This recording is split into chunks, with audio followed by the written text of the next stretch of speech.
Hello friends, welcome to my channel. So my dear students, in my previous video or the active and the passive voice, the part 1 video, already I have explained the meaning of the voice and kinds of voices and what are the uses of pronouns and nouns and what we should keep in mind to understand the active and passive voice.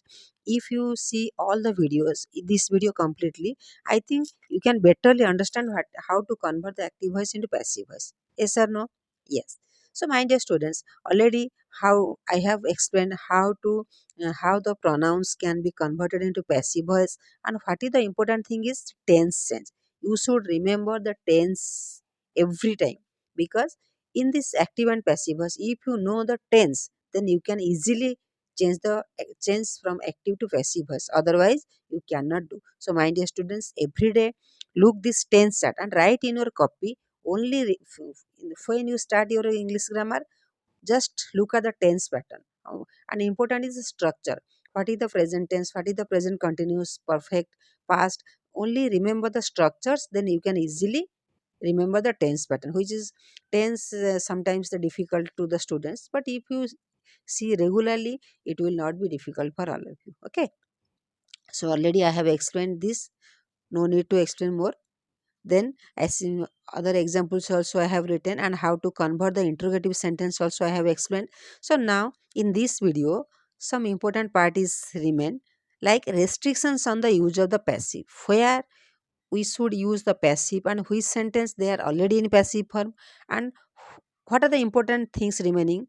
These in all the parts we will discuss in this video. First, look at this. Not all the active verbs can be have passive forms. What is telling this? Not all active verbs can have the passive verbs. We cannot change all the verbs into passive verb. Like I have a car is written here. We know that what is what what is the formula. I have already told you. This is the subject and this is verb and this is object. Can we convert this cross multiply? We can do. A car is hard by me.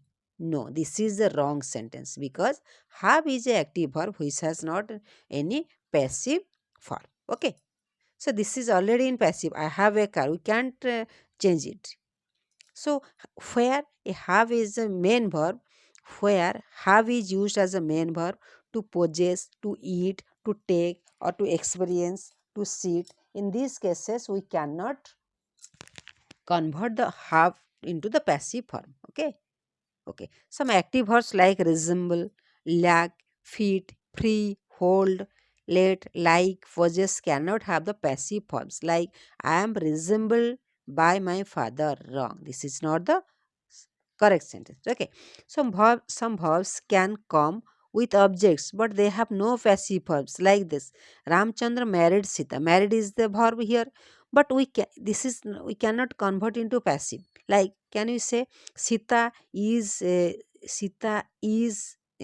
married by Ramchandra? No, this is the wrong sentence. Okay, so like married, make, loves, these things, these words cannot have the passive forms. Okay, so reflexives as the subject of the passive are not correct.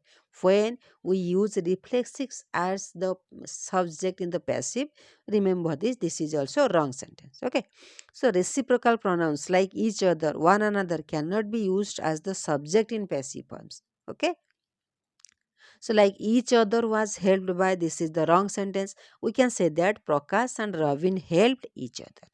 Okay, so this is the wrong sentence.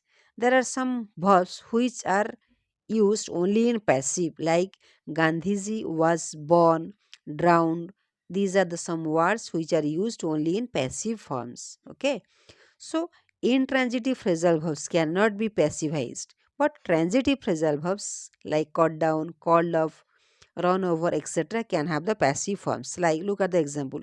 All the lights in the town went out. This is the intransitive phrasal verb.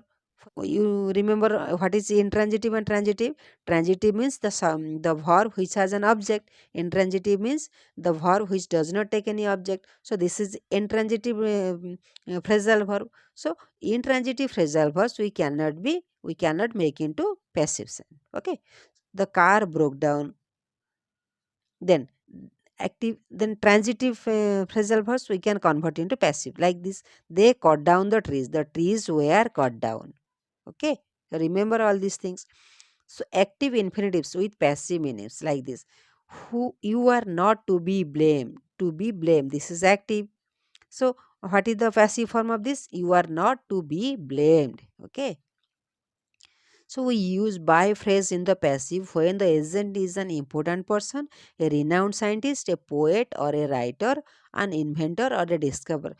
When these are the some important persons or objects, we must have to use by phrase. Sometimes we omit it, but if there is some important persons like persons, renowned scientist, poet, so we definitely have to write the by phrase. Like Valmiki wrote the Ramayana, we cannot omit here by phrase. The Ramayana was written by Valmiki. It is compulsory we have to write. So we use by phrase when the agent is a non-living things also, an object and something which is unexpected, like this: electrical devices manage the traffic in our city. We can say that the traffic in our city is managed by the electrical devices, because these are some the unexpected things. So we have to mention the names. Okay, so we use passive without by phrase when we are not interested in agents, or when we are not interested in agents, so we can omit the by phrase, like my dog has been killed, the thief were arrested. Then it is okay, so we use passive sentence in official, legal and scientific and newspaper writings and public notices. Always we use the passive forms in this sentence, like the peon was punished for his mistakes, the criminal was granted bail, dust particles found in the air, this is the scientific fact, smoking is prohibited here. So these are the facts where we have to use the passive forms. Okay, so my dear students, already I have explained it. Look the video, see the video and understand the properly. Okay, so thank you all, god bless you.